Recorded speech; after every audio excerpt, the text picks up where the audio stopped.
This week, we are going to take a break from our regular scheduled program. So instead of doing our regular art Monday through Thursday like normal with our different categories, we're going to just set that aside for this week and we are going to do a special book study. Yes, you heard it right. Book study. Now, we're going to take a book that you've read in class, in your humanities class specifically, and we're going to use that to create a art project. And that art project is going to take up all 4 days this week. I've broken it down into sections so you can follow along and do one part each day. Most of the time, you're going to need things to dry in between one day and the next. So even if you decide to crunch it together and do it in one sitting, you might have to wait a little bit in there to let things dry before going on to the next step. Just keep that in mind. So here we go. Today, part 1. You ready? Let's go. Okay, so today for our book study, we are going to need to do our background first. So we're going to paint. You're going to need your watercolors. If you have a bigger brush, that would be great because we're going to paint the whole background. We need water. And of course, we want to get this ready. So we're going to go ahead and put water into the colors we're going to use, which is most of them. You might make some different choices than me. We'll see. I'm just going to go ahead and get the whole rainbow a little bit wet, get that paint to start to loosen up. And we're going to need 1 piece of paint paper, which it's not cooperating. There we go. 1 piece. And we're going to hold our paper horizontally today.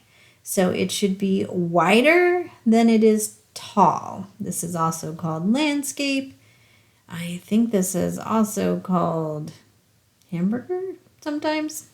I forget. Okay, we've got our paper. We're holding it the long ways. We want to do our background. Now we're going to have a lot of things in front, so we don't want too many details. Just the outside edges are really going to show. All right, but let's go ahead and make a pretty background to put our actual little red hen on top of. Let's start by taking your big paintbrush if you have it. If not, just take your normal paintbrush. And I'm going to go ahead and grab some yellow, and I'm going to let the ground be yellow because our little red hen is going to be laying on the straw. She has her little nest. So we're going to go ahead and put yellow on here. And what I'll do, if there's a big puddle of yellow, then I'll just start to put water on here and see how much I can spread that paint around. You don't want to have to keep dipping in your paint, and the water really helps the paint move. So if you put water on the paper first, and then you put the paint on top of it, the water helps you do your job. It helps spread out that paint, which is lovely. All right, that's looking very straw-ish. I just want to make sure I get my edges, this little corner. It's a little bit white in the middle here, so I'm going to add a little more color, but that's it. I think that looks great. Wash that brush really, really good. Get all of the yellow out of there, and it's time to go on to our next color. Now, I think I'm going to go ahead and put some green hills in the background. Again, we don't need a whole lot of details, but you do want to make sure you don't touch these. If these touch, they are going to mingle. You're going to have yellow and green bleeding together, running together. So try to keep just the tiniest little strip of white in between them. If that is too hard and they bleed together, no big deal. Not a big deal at all. So don't worry about it. But just know if you have 2 big puddles, they will start to blend together. But green and yellow don't look bad together, and it'll just look like the straw ends and it's sort of becoming the grass in the background. So that's not a bad thing at all. All right, and you can see I'm just sweeping back and forth, and I'm gonna make some hills just for fun instead of keeping it straight. I'm just gonna put a few little curves in here, whee, just like that. There, so now it is like there are some little hills in the background. Voila, very nice. All right, we have one section left, our top section. Of course, that is going to be the sky. Now, you can choose to do something different than I am, but I'm going to first put a lot of water down on the top where the sky is. I'm going to start on the right-hand side.